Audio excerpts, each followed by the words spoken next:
Malam itu Jakarta terasa berbeda.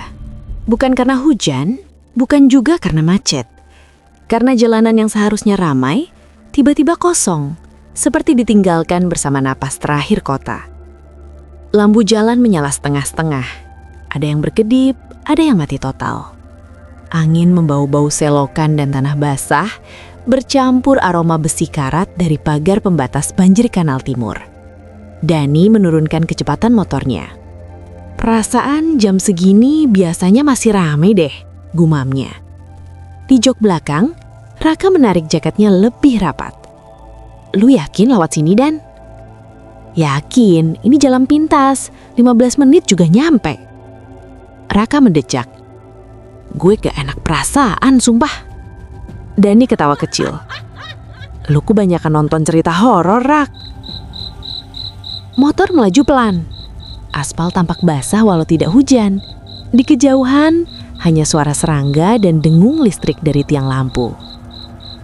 Lalu, mereka melihat sesuatu. Di pinggir jalan, tepat di bawah lampu yang berkedip, berdiri seorang nenek. Bungkuk, kurus, rambutnya panjang putih kusut, jatuh menutupi sebagian wajah. Ia memakai kebaya hitam lusuh, kainnya menjuntai hampir menyentuh tanah. Di tangan kirinya tergenggam gayung batok kelapa. Di tangan kanannya, ia menyeret tikar pandan tua. Motor Dani melambat tanpa sadar. Dan suara Raka bergetar. Lu lihat itu enggak? Dani mengangguk pelan. Iya. Mereka berhenti sekitar 5 meter dari nenek itu.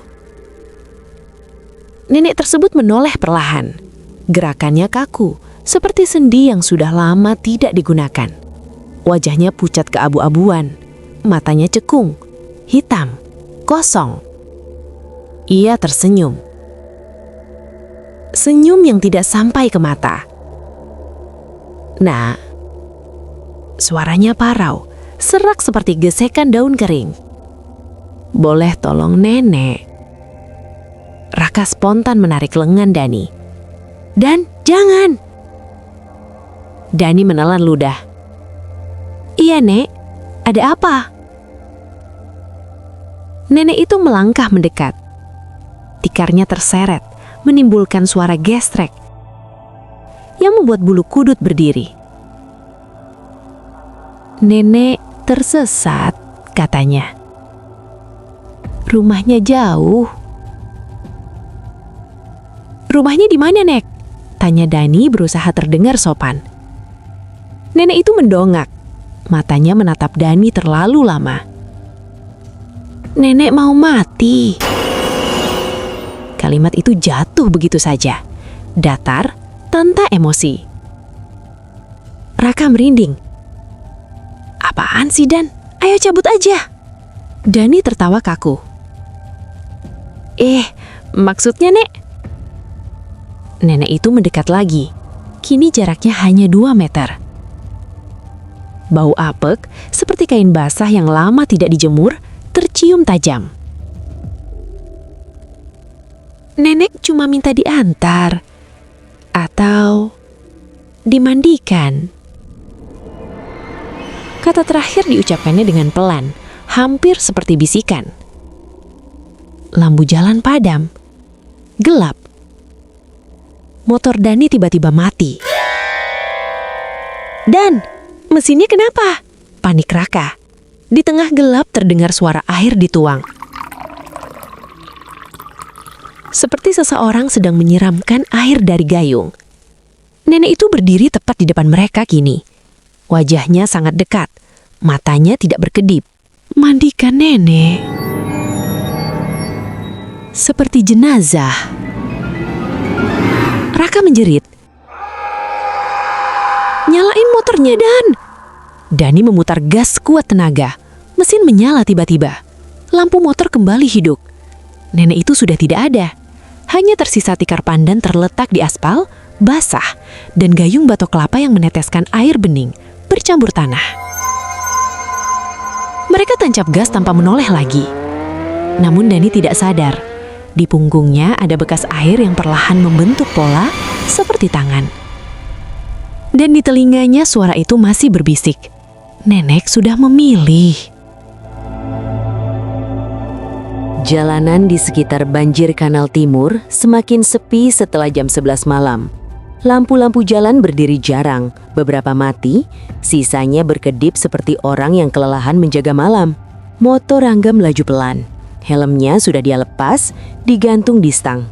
Angin malam membawa bau lumpur sungai dan sampah basah. Heran ya, gumam Rangga sendiri. Jakarta rame, tapi di sini kayak kampung mati. Ia melirik jam di dashboard motor. 23.47. Bentar lagi nyampe. Katanya, seolah ada orang di belakang yang mendengar. Saat itulah, ia melihat sesuatu di pinggir jalan. Seorang nenek tua, berdiri di bawah lampu jalan yang setengah mati. Rangga refleks mengerem. Loh, nenek itu kecil, bungkuk. Rambutnya putih panjang, kusut, sebagian menutupi wajahnya. Ia memakai kebaya hitam lusuh dan di tangan kirinya tergantung gayung batok kelapa. Di tangan kanan, ia menyeret tikar pandan yang ujungnya sudah koyak. Rangga menelan ludah. Jam segini, ia hampir saja tancap gas, tapi nenek itu mengangkat kepala perlahan. Wajahnya pucat, matanya cekung, bibirnya bergerak. Nak, suaranya pelan, serak, seperti daun kering diseret di aspal. Rangga refleks menjawab. Iya, Nek. Begitu kata itu keluar, angin malam mendadak dingin. Nenek itu melangkah satu langkah mendekat. Nenek tersesat. Rangga turun dari motor setengah ragu. Nenek rumahnya di mana? Nenek itu tersenyum, tapi senyumnya aneh. Terlalu lama, terlalu lebar. Nenek mau mati. Jantung Rangga berdegup keras. Hah? Nenek capek hidup. Lanjutnya lirih. Nenek mau dimandikan. Rangga tertawa kaku. Nek, jangan bercanda. Ini malam-malam. Nenek itu menggelang pelan. Rambut putihnya bergoyang. Bukan bercanda, Nak. Rangga mulai merasa ada yang salah. Kalau mau pulang, Nek, rumahnya di mana? Biar saya antar. Nenek itu mendongak. Matanya menatap lurus ke wajah Rangga. Antar nenek pulang ya. Nada suaranya lembut sekali, seperti seorang ibu yang memohon. Rangga ragu. Dalam kepalanya terlintas cerita yang sering ia dengar waktu nongkrong. Jangan berhenti kalau lihat nenek-nenek aneh di jalan sepi. Apalagi kalau bawa gayung. Ini Jakarta, Rang, katanya pada diri sendiri. Bukan kampung. Ia mengangguk. Iya, Nek, naik aja. Nenek itu tersenyum lagi. Saat naik ke motor, Rangga mencium bau aneh. Bukan bau orang tua. Bau daun pandan basah bercampur tanah kuburan. Rumah nenek ke arah mana? Nenek itu menempelkan tikar di punggungnya. Duduk tanpa pegangan. Lurus saja. Motor melaju. Setiap meter yang mereka tempuh, Rangga merasa jalan makin panjang. Lampu-lampu semakin jarang, suara kota menghilang. Nek, ini udah jauh dari perumahan. Sedikit lagi. Rangga melirik kaca spion. Ia ingin memastikan nenek itu masih duduk di belakang. Namun di spion, tidak ada siapa-siapa. Rangga hampir jatuh karena kaget. Ia menoleh cepat ke belakang. Nenek itu masih ada. Duduk tenang, seolah tidak terjadi apa-apa. Kok di spion gak kelihatan, Nek? Nenek itu tertawa pelan. Spion kan buat orang hidup. Rangga merinding dari ujung kaki sampai tengkuk. Nek, jangan bercanda. Bercanda? Suara nenek berubah berat. Nenek serius. Motor mendadak mati sendiri.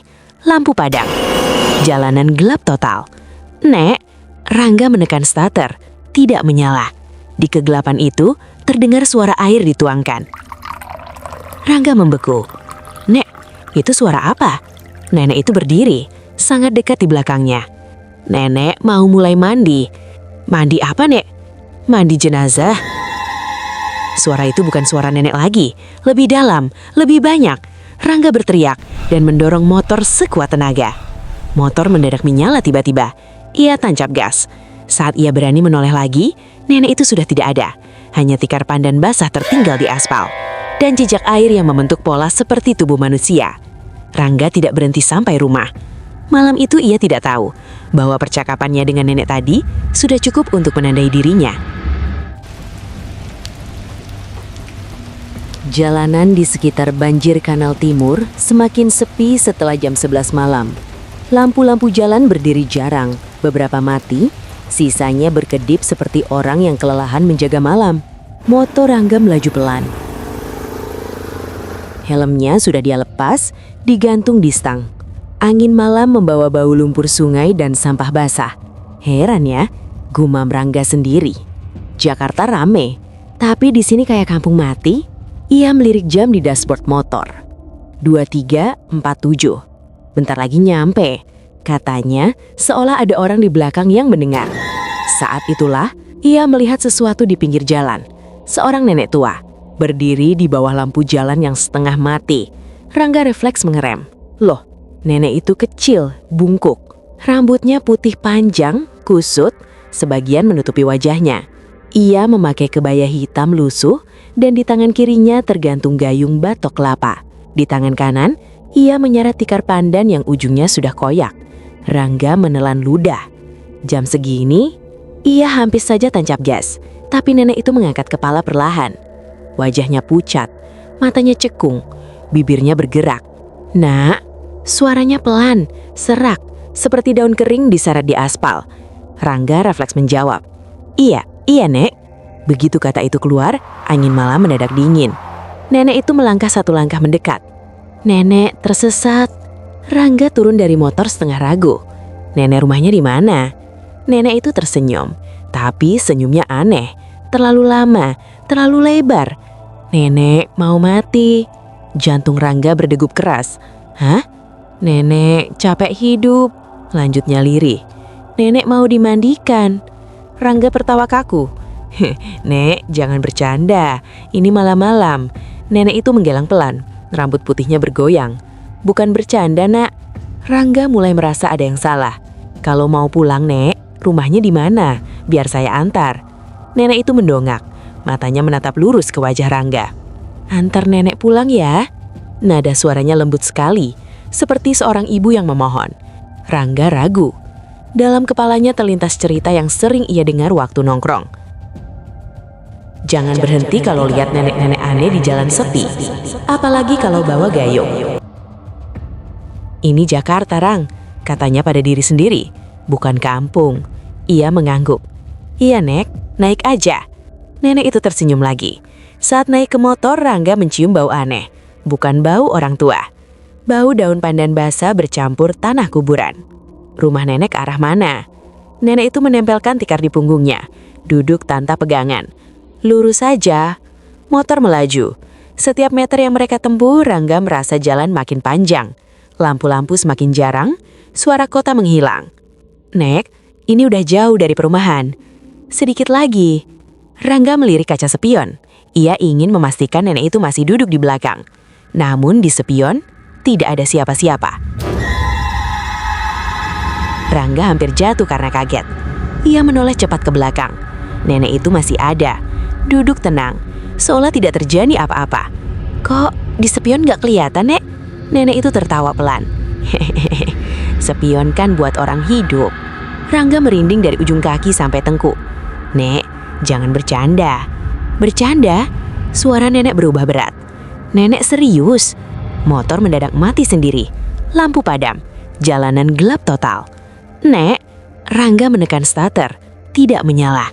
Di kegelapan itu, terdengar suara air dituangkan. Biur. Rangga membeku. Nek, itu suara apa? Nenek itu berdiri, sangat dekat di belakangnya. Nenek mau mulai mandi. Mandi apa, Nek? Mandi jenazah. Suara itu bukan suara nenek lagi. Lebih dalam, lebih banyak. Rangga berteriak dan mendorong motor sekuat tenaga. Motor mendadak menyala tiba-tiba. Ia tancap gas. Saat ia berani menoleh lagi, nenek itu sudah tidak ada. Hanya tikar pandan basah tertinggal di aspal. Dan jejak air yang membentuk pola seperti tubuh manusia. Rangga tidak berhenti sampai rumah. Malam itu ia tidak tahu bahwa percakapannya dengan nenek tadi sudah cukup untuk menandai dirinya.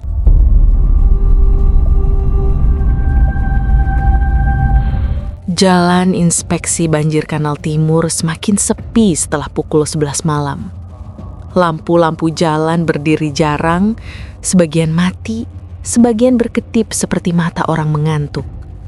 Angin malam membawa bau air comberan dan lumpur bercampur aroma bensin dari kendaraan yang sesekali melintas. Raka memperlambat motornya. Entah kenapa, dadanya terasa sesak sejak beberapa ratus meter lalu. Perasaan gak enak yang muncul tanpa sebab, seperti ada yang memperhatikan dari balik gelap. Kenapa sih dari tadi perasaan gue gak enak? Gumamnya. Tiba-tiba, di pinggir jalan, tepat di dekat pohon beringin kecil yang daunnya jarang, terlihat sosok nenek tua. Raka refleks mengerem. Motor berhenti. Nenek itu berdiri membungkuk. Tubuhnya kecil dan kurus. Rambutnya putih panjang, kusut, menjuntai menutupi sebagian wajah. Ia mengenakan kebaya hitam lusuh, kain batik gelap yang ujungnya hampir menyentuh tanah. Di tangan kanannya, ia memegang gayung dari batok kelapa. Di tangan kirinya, tergulung tikar pandan tua yang warnanya sudah pudar. Raka menelan ludah. Jam segini, ngapain ada nenek sendirian? Bisiknya. Nenek itu menoleh pelan. Gerakannya kaku, sangat pelan, seolah sendi-sendinya berkarat. Mata mereka bertemu. Mata nenek itu kosong, hitam, dalam, seperti sumur tua yang sudah lama tidak melihat cahaya. "Dek," suara nenek itu serak, berat, seperti keluar dari tenggorokan yang kering. "Nenek boleh minta tolong?" Raka refleks turun dari motor. "Iya, Nek, ada apa?" Begitu kata ia keluar dari mulutnya, angin malam tiba-tiba berhenti, sunyi. Bahkan suara jangkrik pun menghilang. Nenek itu tersenyum. Senyumnya terlalu lebar. "Nenek tersesat," katanya lirih. "Rumah nenek jauh, kaki nenek sudah capek." Raka melirik ke sekeliling. Jalan benar-benar kosong. "Rumah nenek di mana?" tanya Raka berusaha tetap sopan. Nenek itu terdiam. Lama. Lalu ia menjawab dengan suara sangat pelan, hampir seperti bisikan. "Nenek mau mati." Jantung Raka berdetak keras. "Hah? Nenek mau mati, Dek," ulangnya sambil menunduk. Rambut putihnya menutupi wajah sepenuhnya. "Bantuin nenek pulang ya." Raka tertawa kecil gugup. "Nek bercanda ya, jangan gitu, bikin kaget." Nenek itu perlahan mengangkat wajahnya lagi. "Kalau nenek bohong," katanya datar, "nanti yang mati bukan nenek." Raka merinding dari tengkuk sampai punggung. Ada dorongan kuat dalam dirinya untuk pergi, menyalakan motor dan kabur. Tapi, entah kenapa tubuhnya terasa berat, seolah kakinya menancap ke aspal. "Rumah nenek ke arah mana?" tanya Raka akhirnya. Nenek itu menunjuk ke arah jalan yang lebih gelap, tanpa lampu. "Lewat situ." Raka ragu. "Itu makin sepi, Nek." "Iya," jawab nenek itu cepat. "Biar gak banyak yang lihat." Kalimat itu membuat perut Raka melilit, namun rasa gak enak itu kalah oleh rasa kasihan. Di pikirannya, terlintas wajah neneknya sendiri di kampung. Mungkin cuma nenek-nenek pikun. "Ya udah, Nek," kata Raka sambil menghela napas. "Ya udah, Nek, naik motor aja, tapi pelan-pelan ya." Nenek itu mengangguk. Saat ia melangkah mendekat, Raka mencium bau aneh. Bukan bau orang tua, bukan bau tanah. Bau kembang layu dan air dingin. Nenek itu naik ke boncengan. Tubuhnya ringan, terlalu ringan. Raka menyalakan motor. Begitu motor berjalan, hawa di sekeliling langsung berubah. Udara terasa lebih dingin, padahal jaket Raka sudah tebal. "Nek, rumahnya jauh?" tanya Raka mencoba mencairkan suasana. Nenek itu tidak langsung menjawab. Beberapa detik berlalu. "Nenek sudah lama gak punya rumah," katanya akhirnya. "Maksudnya?" "Nenek tinggal di mana orang dimandikan sebelum dikubur." Raka tertawa kaku. "Nek bercanda ya, jangan gitu, bikin kaget." Tidak ada jawaban. Motor terus melaju. Jalan semakin sempit. Lampu jalan menghilang satu persatu. Raka melirik kaca spion. Pantulan yang terlihat membuat darahnya hampir berhenti mengalir. Di kaca spion, yang duduk di boncengan bukan nenek tua. Rambut putihnya menjuntai sampai menutupi punggung motor. Kulitnya pucat kehigauan. Lehernya panjang, lebih panjang dari manusia normal. Tangannya mencengkam pinggang Raka dengan jari-jari kurus yang kukunya hitam dan panjang. Raka menoleh kepat ke belakang. Kosong. Tidak ada siapapun. Boncengan kosong. Hah? Raka spontan menghentikan motor. Ia turun. Napasnya memburu. Nek, tidak ada siapapun. Namun, di jok motor belakang terletak gayung batok kelapa. Masih basah. Airnya menetes ke aspal membentuk pola seperti jejak kaki kecil yang mengarah ke semak-semak di pinggir jalan. Dari arah gelap, terdengar suara pelan. "Terima kasih, Dek." Suara itu diikuti Layah Parau, seperti orang tua yang tertawa di pemakaman. Raka jatuh terduduk, tangannya gemetar. Ia tidak sadar sejak Adi bajunya basah di bagian punggung, seperti baru disiram air. Dan sejak malam itu, bau air kembang tidak pernah hilang dari tubuhnya.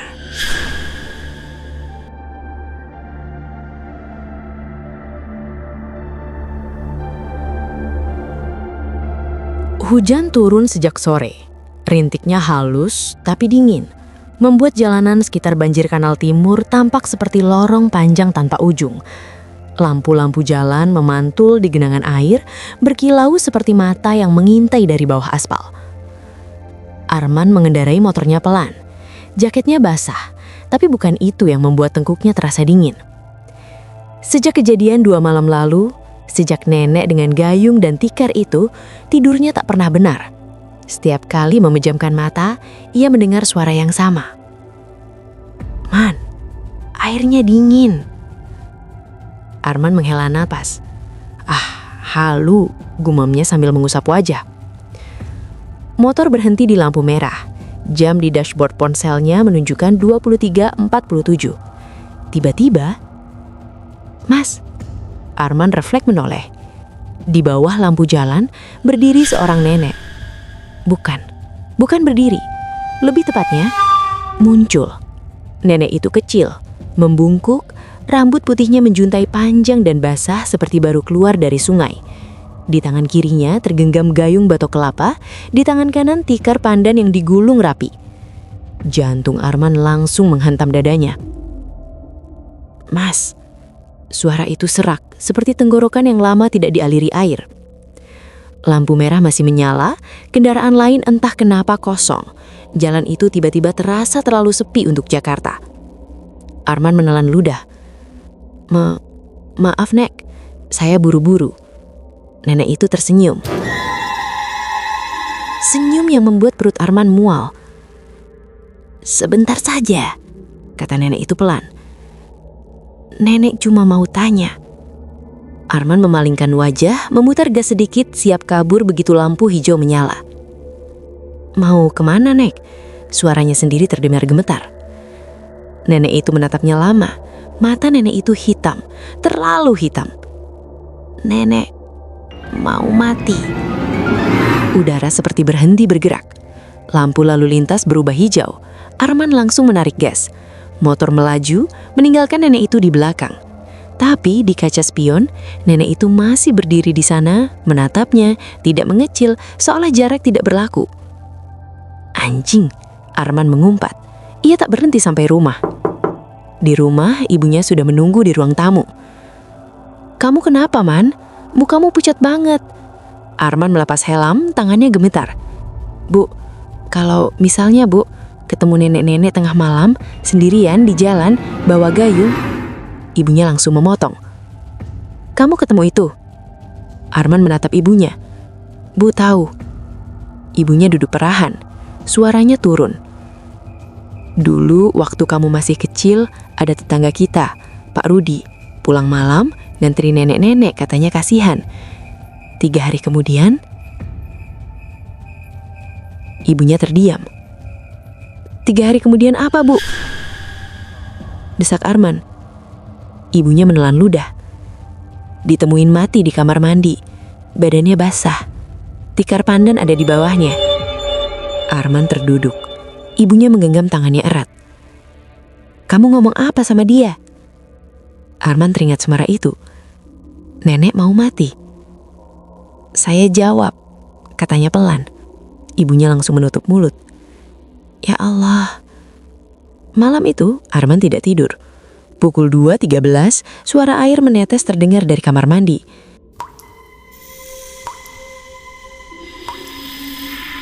Padahal keran sudah ditutup. Arman bangkit perlahan, berjalan ke pintu kamar mandi. Lampu mati. Bu, Bu, panggilnya pelan. Tak ada jawaban. Saat ia membuka pintu, bau tanah basah dan air anyir menyergap. Di lantai kamar mandi, adu jejak air, bukan cipratan, jejak gayung diseret. Dan di sudut ruangan, tikar pandan tergelar setengah. Enggak. Arman mundur. Dari balik tirai kamar mandi terdengar suara napas berat. Mas, airnya dingin. Perlahan tirai bergerak. Rambut putih panjang menjuntai terlebih dahulu. Lalu wajah itu muncul. Nenek cuma mau dimandikan. Arman berteriak sekuat tenaga. Lampu nyala mendadak. Ibunya berdiri di belakangnya. Man, kamu kenapa? Semuanya lenyap. Tak ada nenek, tak ada tikar, tak ada jejak air. Tapi di lantai kamar mandi ada gayung batok kelapa. Basah. Ibunya menjerit.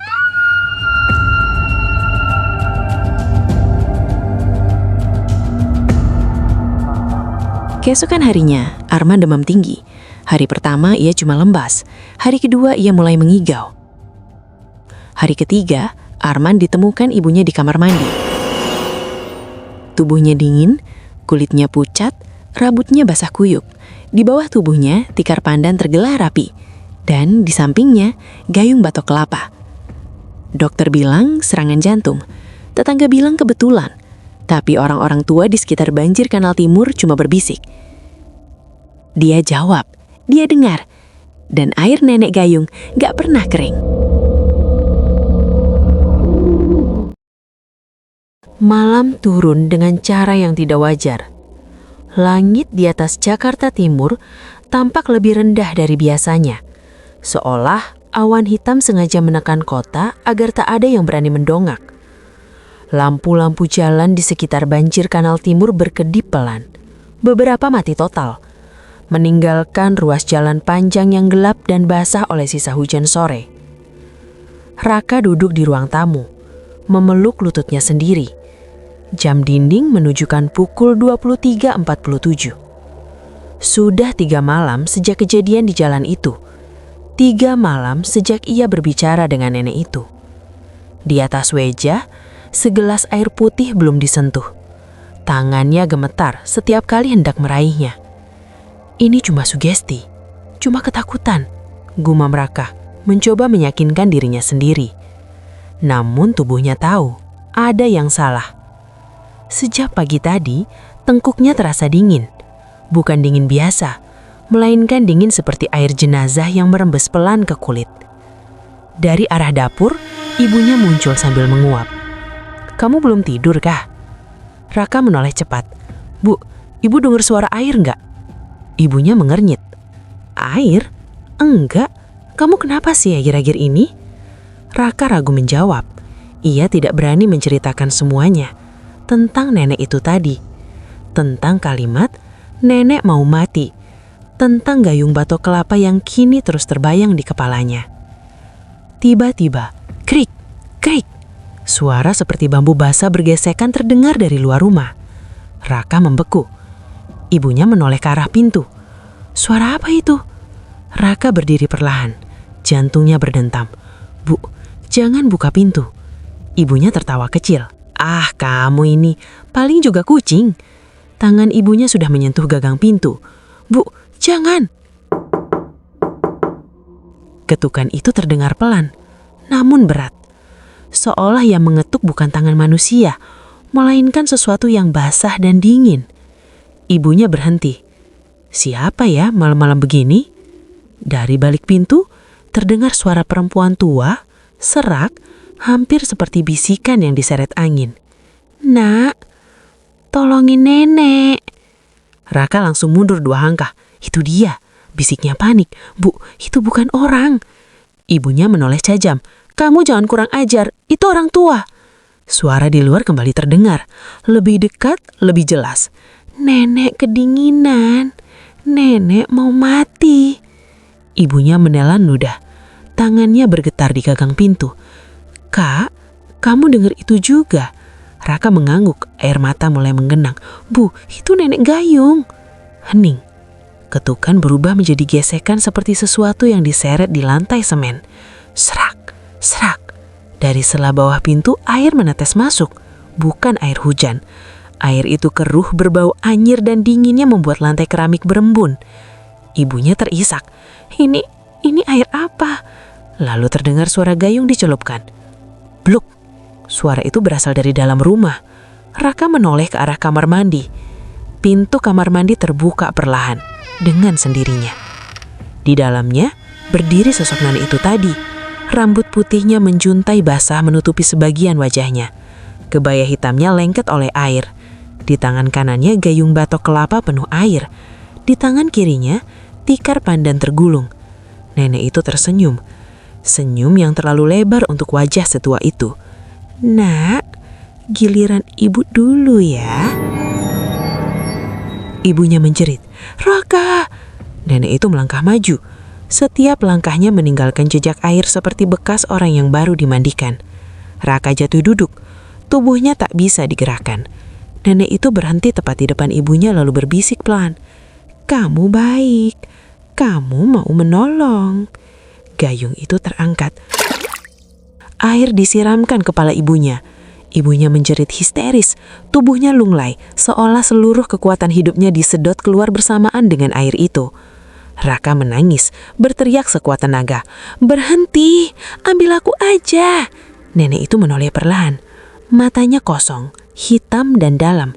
"Tenang nak, semua akan dimandikan." Lampu rumah padam. Gelap. Dan di tengah kegelapan itu hanya terdengar satu suara terakhir. Air disiramkan pelan, seperti ritual jenazah. Hujan turun sejak sore. Tidak deras, tapi cukup membuat aspal di depan rumah Pak Raka mengilap seperti cermin hitam. Bau tanah basah bercampur dengan aroma anyir yang tidak jelas asalnya. Sejak kejadian di banjir Kanal Timbur malam itu, Pak Raka merasa rumahnya tidak lagi benar-benar sunyi. Bukan karena suara, tapi karena kehadiran. Pak Raka duduk di ruang tamu. Lampu sengaja dimatikan separuh. Televisi menyala tanpa suara. Di layar hanya terlihat cahaya biru pucat yang memantul ke wajahnya yang cekung. "Pak, kok Bapak belum tidur?" Suara Lila terdengar dari arah kamar. Pak Raka menoleh pelan. "Bapak nggak ngantuk?" Lila berdiri di ambang pintu. Rambutnya sedikit basah. Dari tadi Lila dengar suara, kayak air dituang. Pak Raka menelan ludah. "Air?" ulangnya. "Iya, kayak orang mandi." Jantung Pak Raka berdetak lebih cepat. Ia memaksa suaranya tetap tenang. "Mungkin tetangga." Tapi Lila ragu. Suara itu dari dapur. Pak Raka bangkit. Kakinya terasa berat, seolah lantai menahannya. Setiap langkah menuju dapur seperti makin menjauh dari kenyataan. Saat lampu dapur dinyalakan, tidak ada apa-apa. Lantai kering, keran tertutup rapat, ember kosong. Pak Raka menghela nafas lega, tapi belum sempat berbalik. Tetes. Satu tetes air jatuh tepat di punggung tangannya. Dingin. Pak Raka menatap tangan itu. Airnya bening, tapi baunya amis. "Pak," suara Lila bergetar. Pak Raka menengadah. Di langit-langit dapur, ada bekas basah membentuk pola bulat, seperti air yang terus dituang dari satu titik. Dan perlahan, tetesan itu jatuh lagi.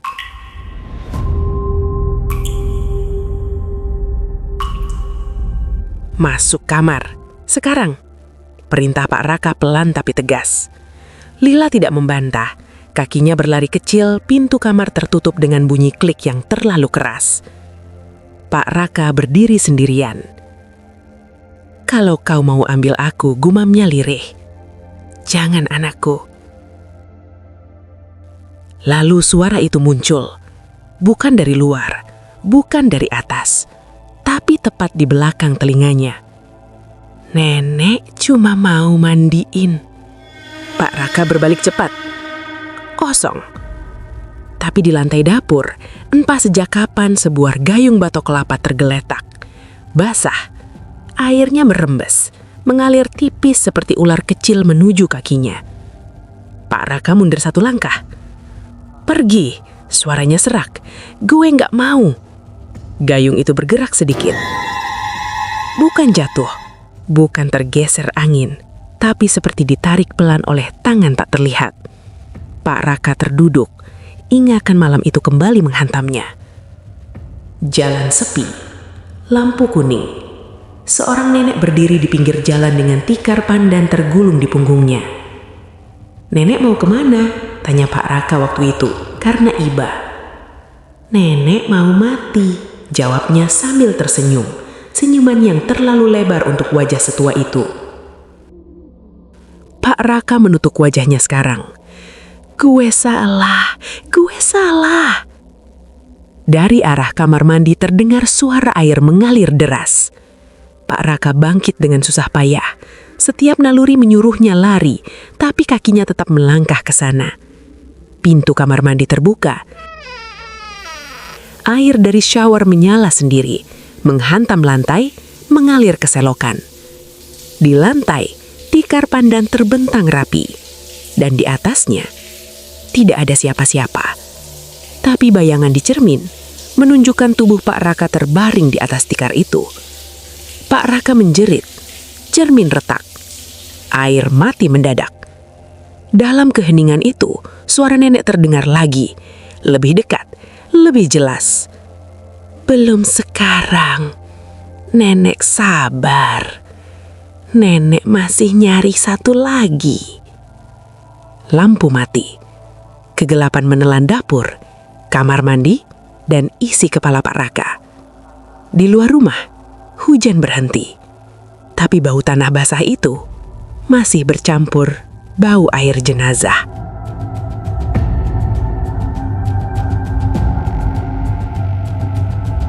Hujan turun tanpa suara petir malam itu. Gerimis halus, tapi dinginnya seperti merayap masuk ke tulang. Jalanan di sekitar banjir Kanal Timur hampir kosong. Lampu jalan berkedip satu persatu, seolah ragu untuk tetap menyala. Raka mengendarai motornya pelan. Di jok belakang, Bu Sari, ibunya, memeluk tas kain kecil berisi pakaian ganti. Sejak kejadian di rumah Pak Darto, ibunya jadi sering melamun. Tatapannya kosong, seperti ada bagian dari pikirannya yang tertinggal di tempat lain. Bu, dingin, tanya Raka sambil sedikit menoleh. Ibunya tidak langsung menjawab. Nak, suaranya pelan, hampir tenggelam oleh suara hujan. Air apa, Bu? Air dingin. Terus ada yang bilang, pelan-pelan, jangan kadet. Udah mau bersih. Motor Raka sedikit oleng.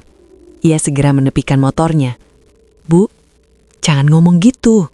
Katanya mencoba terdengar tenang. Itu cuma mimpi.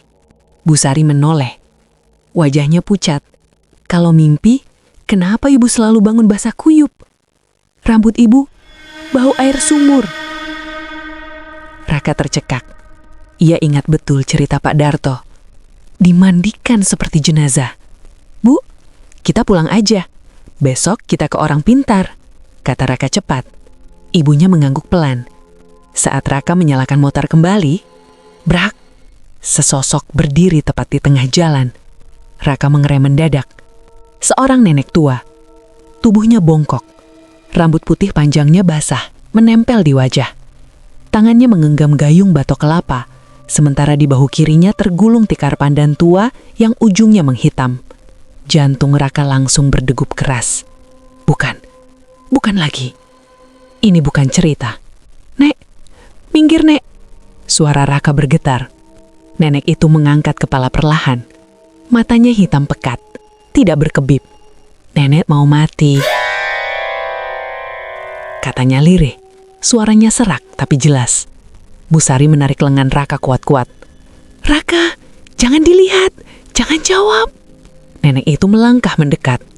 Srek, srek, suara tikar terseret aspal. Nak, nenek itu tersenyum.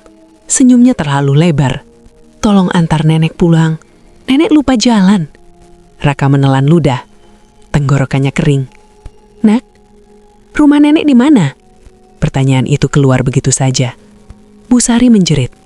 Raka, jangan. Terlambat. Wajah nenek itu berubah. Senyumnya menghilang. Ah, katanya pelan. Kamu sudah jawab. Lampu jalan mati serentak. Hujan berhenti mendadak. Sunyi. Raka menoleh ke arah ibunya. Bu Sari mematung.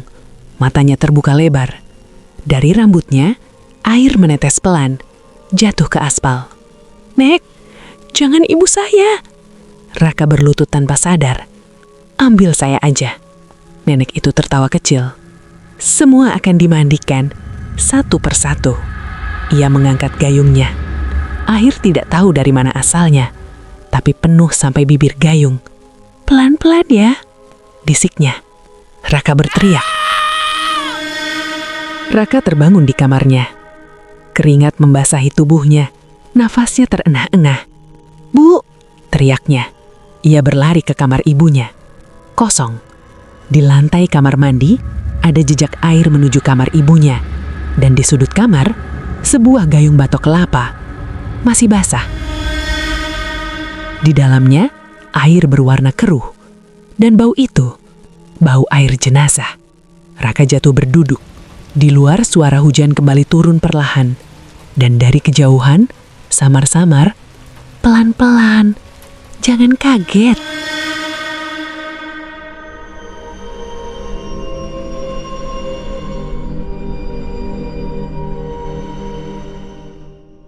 Hujan turun tanpa suara, bukan karena rintiknya kecil, tapi karena udara malam itu terasa seperti ditelan sesuatu yang lebih besar dari sekadar cuaca.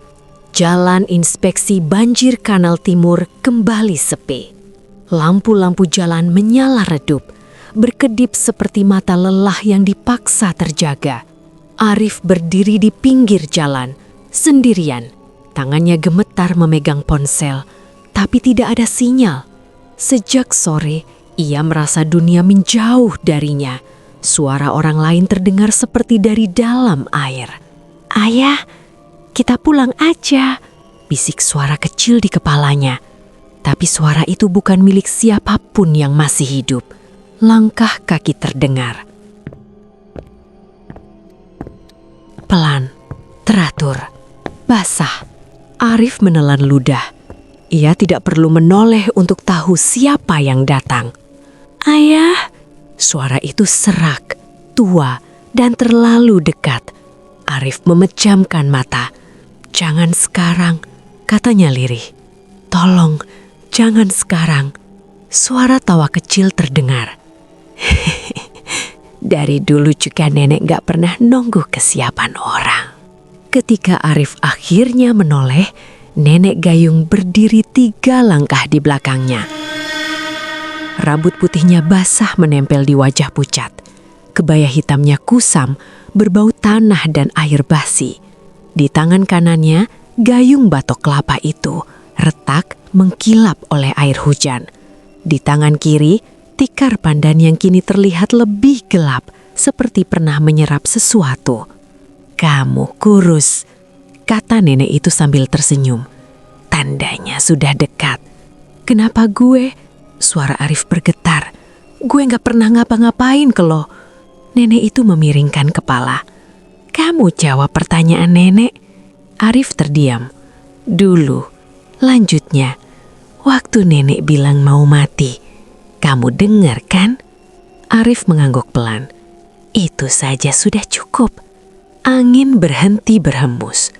Hujan pun terasa menjauh. Ada yang bisa gue lakuin? Tanya Arif putus asa. Kalau lo mau tumbal, ambil gue sekarang. Jangan yang lain. Nenek gayung terkekeh.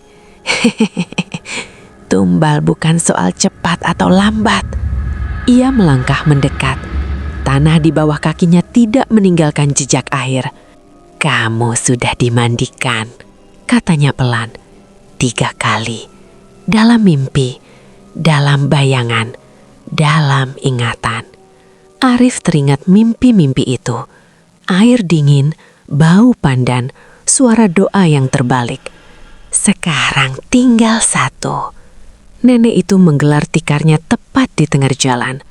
Ayah, jangan. Suara anak kecil itu kembali terdengar. Arif berlutut, air matanya bercampur hujan. Gue takut, katanya jujur. Nenek Gayung menatapnya lama. Untuk sesaat, wajahnya berubah. Bukan monster, tapi wanita tua lelah dengan mata penuh penyesalan. Semua juga takut, katanya lirih. Termasuk nenek. Dulu, gayung itu terangkat. Air di dalamnya hitam, kental, dan berbau kematian. Bilang yang terakhir, kata nenek Gayung. Arif mengangkat wajahnya ke langit gelap. Gue takut. Air itu tumpah.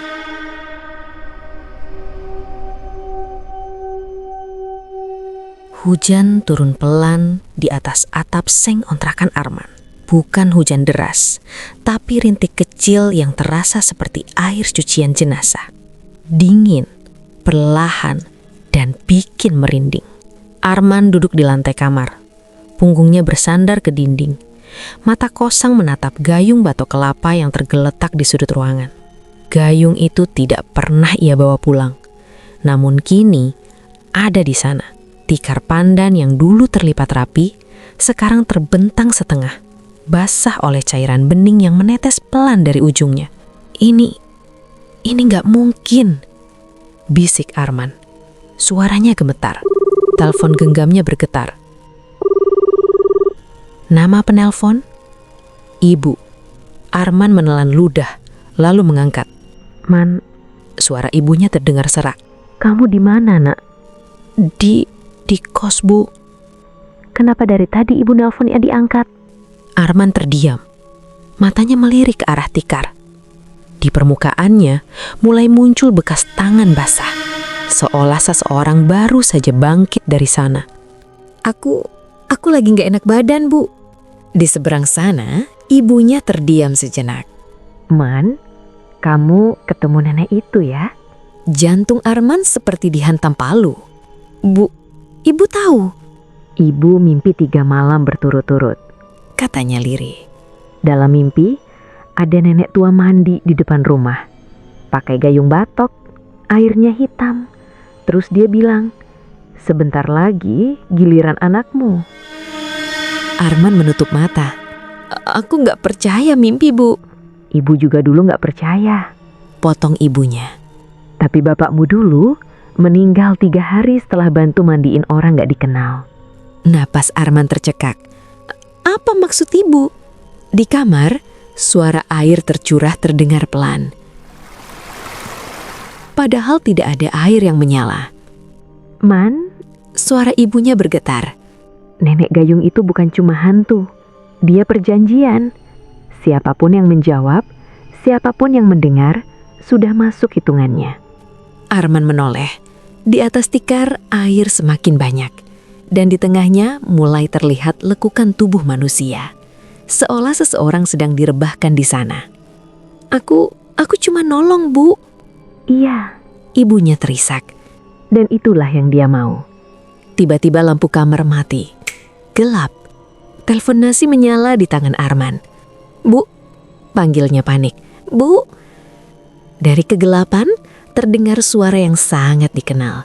Pelan, parau, dekat sekali di telinga.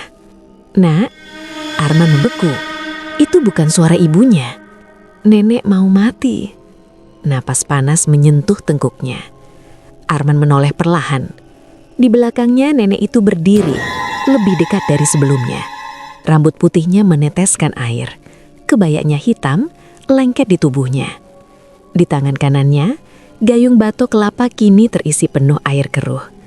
Nenek capek. Lanjutnya tersenyum.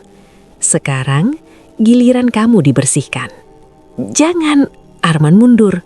Punggungnya mentok dinding. Gayung itu terangkat. Diam, Nak. Ini sebentar saja. Air pertama tercurah ke kepala Arman. Dan saat air menyentuh kulitnya, ia mencium bau tanah kuburan yang baru digali. Telepon genggam jatuh ke lantai. Di ujung sana, suara ibunya masih terdengar samar. Man, jawab ibu. Namun suara itu tenggelam oleh satu kalimat terakhir yang diucapkan nenek itu, tepat sebelum gayung kembali terangkat. Kamu sudah masuk hitungan hari.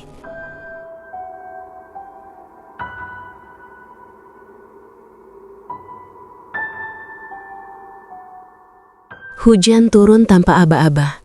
Bukan hujan deras, tapi rintik kecil yang konsisten. Seperti bisikan yang tak pernah berhenti. Jalanan di sekitar banjir Kanal Timur kembali sepi. Lebih sepi dari biasanya. Lampu jalan berkedip, satu mati, satu hidup. Suasana itu terlalu familiar bagi Raka. Tempat ini lagi, gumamnya. Motor Raka melambat sendiri. Bukan karena macet, karena sesuatu di pinggir jalan. Seorang nenek duduk di atas tikar pandan lusuh. Rambutnya putih panjang, basah oleh hujan, menutupi wajah yang tak sepenuhnya terlihat. Di sampingnya, sebuah gayung batok kelapa terbalik. Air hujan menggenang di dalamnya. Raka menelan ludah. Jangan berhenti, katanya pelan, mengingat semua peringatan, semua kematian, semua cerita yang sudah memakan korban. Tapi nenek itu mengangkat kepala. Perlahan. Le, suaranya serak, nyaris tenggelam oleh hujan. Nenek mau mati. Motor Raka mati mendadak. Bangke, ini mimpi kan? Nenek itu tersenyum. Senyum yang terlalu lebar untuk wajah setua itu. Kok berhenti? Tanya nenek pelan. Nenek capek berdiri lama. Aku gak bisa nolong, jawab Raka gemetar. Tolong cari orang lain. Nenek itu berdiri. Anehnya, tubuhnya tidak basah oleh hujan. Nenek cuma minta diantar pulang, katanya lembut. Habis itu, kamu boleh pergi. Raka tertawa pendek. Nyaris menangis. Semua korban juga dengar itu. Nenek itu mendekat satu langkah. Tikar di tanah bergerak sendiri. Menggelar lurus seperti disiapkan untuk jenazah. Nenek sudah lama cari orang baik, katanya. Kamu mau bantu nenek mati dengan tenang kan? Kepala Raka berdenyut. Bau kembang 7 rupa tiba-tiba menusuk hidungnya. Tangannya dingin, kakinya lemas. Aku gak mau mati, bisiknya. Nenek itu mengangkat gayung. Air di dalamnya bukan air hujan. Itu air keruh bercampur tanah kuburan. Tenang, Le, katanya sambil tersenyum. Cuma dimandikan sebentar. Raka ditemukan 3 hari kemudian. Tubuhnya terbaring di rumah sakit, pucat, dingin. Dokter menyebutnya gagal jantung mendadak. Tapi perawat malam bersumpah melihat jejak air basah di lantai kamar jenazah, membentuk pola tikar. Di tangan Raka ada bekas genggaman seperti batok kelapa. Dan di luar rumah sakit, seorang nenek tua berjalan pelan, menyeret tikar pandan. Nenek mau mati, katanya pada malam berikutnya. Legenda itu belum selesai. Karena selama masih ada orang yang berhenti di jalan sepi, Nenek Gayung akan terus mencari.